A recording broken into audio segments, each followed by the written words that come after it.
In this video, we're going to go over PFL's acquisition of Bellator. I'll give you all the facts that we currently know. I'll give you my opinions and my reactions to these things, as well as some stuff that I see coming in the future, as well as how the PFL can maybe use this to their advantage or how they could maybe falter along the way. So let's break this down. Let's go over it all. So first things first, we know PFL has purchased Bellator.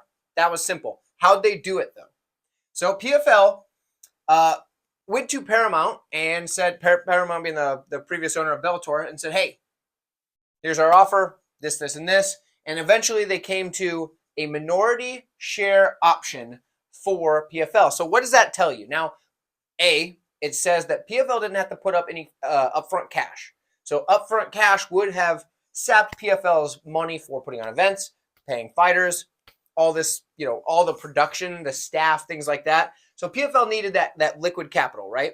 Well, they've been able to keep that because they offered a minority share partnership with Paramount, who previously owned Bellator, now owns a percentage of PFL.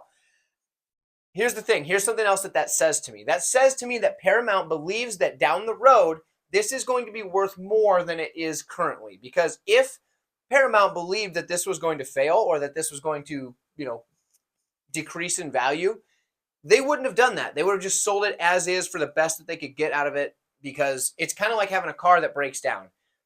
If you don't think you can fix it, you scrap it. And that's just what you do. You sell it for whatever you can get in scrap, and that's just the way it is. That's kind of what Paramount was going to do if they didn't believe that this was going to be something that could produce better numbers in the future. So they bought in as a minority share holder of the PFL, who now owns Bellator.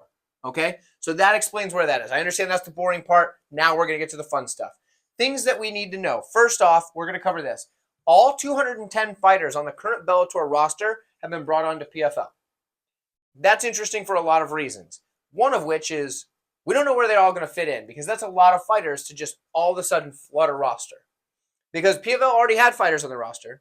They already have their league that they go through every single time. They go through the little tournament thing where they do all that stuff. But now they're saying, okay, we're going to run about 32 events in the coming year. 32 events.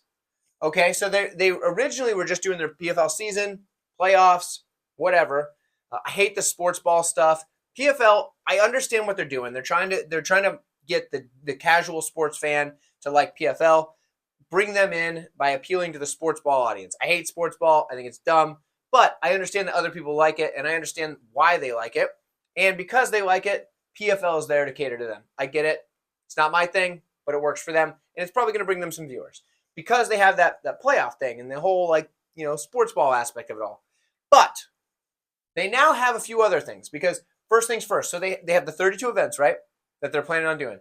Two of those, they've already talked about this, is those two super pay-per-views that PFL is going to do. They're going to do two of them likely next year. One with Francis Ngannou, one's with, what's his face, Jake Paul. They're going to do those still, right?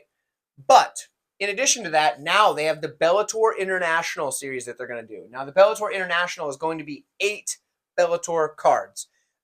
Still run under the Bellator banner, but it's going to be 8 cards, 2 of which are presumed to be in the U.S., 4 in Europe, and the other 2 elsewhere, whether that be Latin America, Asia, something like that. Australia, I don't know, Africa, something like that, right? The other 2 are somewhere else. It was said that maybe 1 would be in the United States, maybe 2. I'm going to put 2, whatever. We're still going to have the normal PFL league, right, where they have your regular season, your playoffs, and your world championships. But there's also going to be the Champions League. Now, from what I understand, the Champions League is basically going to be like PFL Europe, PFL Africa, PFL Middle East, PFL Latin America. That's what was said. And now, when you go through this PFL Champions League, if you win that, you then can get entered into the regular PFL league. From my understanding, this was on the MMA Hour that it was said by that, what's his face, Don Davis. Don Davis, there isn't a word I can use to describe him that will keep the vibe, the persona that he puts off, that'll keep this video monetizable. So I'm not going to say it on here. But they really need somebody else to be doing the talking for PFL, because that guy's incredibly unlikable. Did you guys feel that way? I sure thought that. Maybe he's not, but I sure thought so. He looks like he's trying to sell me on a cult, but either way. Don Davis, not my guy. Either way, what he was talking about was good, useful information. I had to watch that multiple times, his interviews on MMA Hour, just to make sure I got everything, and then, as well as all the other information that's come out through other sources. Now, the PFL Champions League. Let's get back to what we were talking about. So they're going to have different leagues. Like I said, the PFL Europe, you got PFL Latin America, etc. When you win that, you get into the regular league.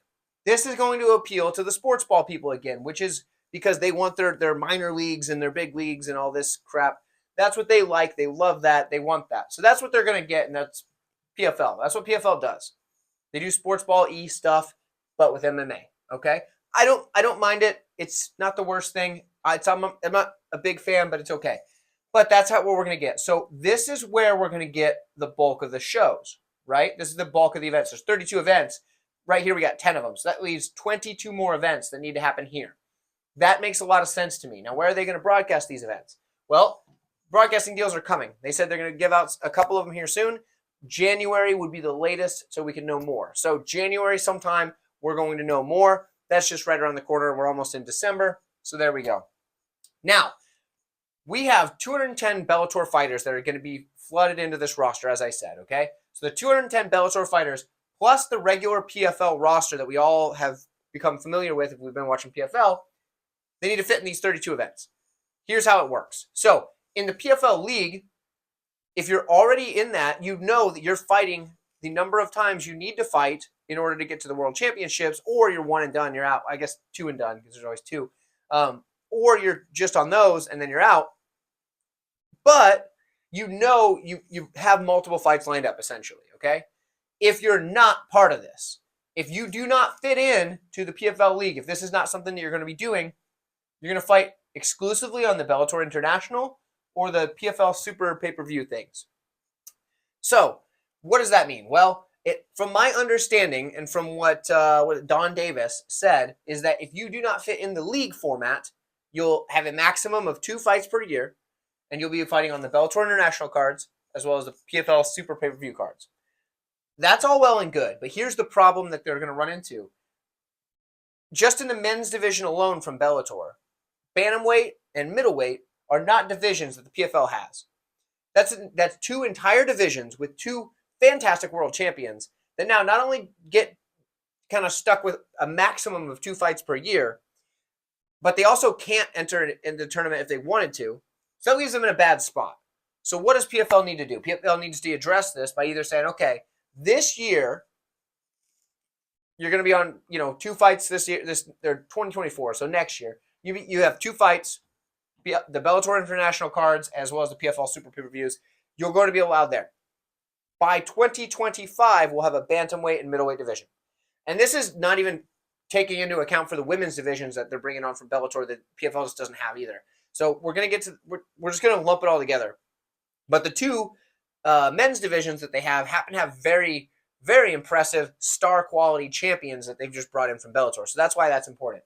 Now, when you have this option here, if you do not give these guys this, hey, we're going to have a bantamweight and middleweight PFL league championship by 2025, Patchy Mix and Johnny Eblin is in their best bet or their best interest to seek somewhere that isn't PFL for them to compete. Why is that? Well, because you're stuck with 2 fights maximum per year. Not a lot of exposure. You're not going to be in the main PFL league or world championships. So maybe you make it to the super pay-per-views. Maybe you're at Bellator International, but there's no chance you're going to be in this. So they're going to have to either say, hey, we're going to fix this for you, PFL. They're going to have to say, hey, we're going to fix this for you guys by putting in those divisions that we don't currently have. Or they have to find a way to make it worth their time to stick around. Otherwise, Patchy Mix, Johnny Eblin, and everybody else in those divisions, it might be in their best interest to seek somewhere else. I know that the 2 champions that I mentioned probably could make it to the UFC, no problem. However, there's other things like One Championships, Ryzen, things like that they could go explore their options there. Now, so we figured that out. So the divisions that aren't in the PFL, no, they're stuck to these 2 things. So there's 10 events a year that they can fit on. If you don't have your fights there, you're out of luck. Don Davis specifically said 2 fights per year for those fighters. Now, there's that. Now, when it comes to the league, not everyone's going to have to be in the league. they're going to talk to the fighters, see where they best fit in. Do you better fit in this model where it's just you fight whoever we put you against? Or do you fit in better in the PFL league where you're trying to win that championship, that $1 billion, whatever? That's how they're going to do it. I understand what they're doing here. I see what they're doing. I both like it and dislike it. But here's the deal. If PFL wants to compete with the UFC, which it sounds like they want to, they say they want to be like the co-leaders, right, with the UFC. If they want to do that, they have to be able to bring something to the table that will sway talent away from the UFC other than, oh, we'll pay you more. Why is that important? Because if it's just, oh, we'll pay you more, they're never going to get the people at the top of the UFC. You're not going to get the world champion at the UFC. You're never going to get the Conor McGregors. You're never going to get the, anybody who's holding a world title. Leon Edwards, for example. Sean Strickland. Alex Pereira. You're never going to get these guys. You're never going to get them to come to the PFL just by saying, oh, we'll pay you more. Because A, you're probably not. And B, even if you could somehow do that, the amount of additional income that's going to come to them from being at the top level in the UFC as the world champion is going to be better. So they have to figure out another way to do that. So I don't know what that is. I'm not an expert in this, but they need to find something other than just give more money. And that's because that's what Bellator tried to do. And that's why that failed. And that's why Bellator was kind of not being able to bring the revenue that it wanted to. They're paying all these fighters a ton of money. And they're also just not bringing in the viewers that they needed to in order to compete with UFC. Even though they paid a bunch of stars a lot of money, they just weren't able to do it. So for PFL, they need to figure out how they're going to do that, where they're going to get their fighters. The one thing I do really like is this PFL Champions League or whatever. They're going to tap into markets that the UFC hasn't already just wiped clean, right? They're talking about Middle East. They're talking about Africa. They're talking about, all these places like Australia they were talking about that has not been completely wiped out. But also, they're going to try to get to some of these guys, let you start seeing them down here in the PFL Champions League before you see them in the PFL League as they win here. They come here with some level of credibility because they won this smaller league, and then they get to come up to this. So you're going to be able to build up some stars that way. Bellator had a few. They had, like Aaron Pico. They had their AJ McKees, stuff like that. They had those guys. Patricio Pitbull, for example. They had those guys that they were able to build up and get to the top of their cards. And that's cool. But this is a way for the PFL to streamline that and build some stars quicker than Bellator was able to do. So now, having this influx of big-name talent, having this pipeline to build new talent is a big deal. But they do need to get some sort of market share away from just the UFC. They don't need to make people stop watching the UFC. They need to make people that watch the UFC also watch the PFL, as well as attracting those viewers, the sports ball viewers, like I was talking about, that don't watch MMA, but they're kind of interested in this league format that we have. So for PFL, hey, there's this league format. Wow, what's this? And then the sports ball people all come over there. They're like, oh, this is like NFL or NBA or whatever it is. That's how they're going to be able to get to the top and get to the competing level, the whatever, the number one, whatever. So that's where we're at so far with all of this. Do I think that this is good for the sport? I haven't decided yet. I'm not sure. How do I feel PFL and Bellator are going to handle this situation? I think they're going to have some trouble at first because it sounds like PFL wants to bring on all the staff of Bellator. They've offered them all a spot, so hey, you're all welcome. But then you're going to get the mix of the old guard trying to run things the way that they used to over at Bellator, and then, having the PFL guys out, this is how it's run over here, and this is what we're going to do. And you're going to butt heads. You're going to have some issues there. And I think a lot of times when you take over a company, you do need to get rid of some of the people that were currently working there that maybe don't just want to jump on with what's new because they like the old way. You know what I mean? Change is scary for a lot of people, and I think that's something they're going to run into. That could be an issue.